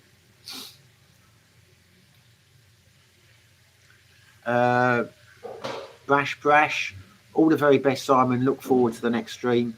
Yeah, it'd be great if you could make it, mate. I'm going to do a couple of impromptu ones this week. If any of you can make it, it's fantastic. But I don't know when I'm going to do them. And I've got no way of notifying you because I literally only find out 5 minutes before I'm going to do it. I'm going to do it. But it has been interesting. There's a guy called Nicholas. He's not on here tonight. I've done them like 2, 3 in the morning in the UK. And he's always getting back from a night out. So that guy lives his life. So there've always been a couple. I did one the other day. Tim Murray was on there. But yeah, but I will always stick to the Monday / Tuesday night one at 7 o'clock. I hope you guys are there. Jack Star, Brash, nice one, buddy. Have a good one. Adam Fenton, just got my Indian food, so go and enjoy it now. Appreciate the lives, mates. Enjoy your night. Right, Adam is signing off. I'm signing off.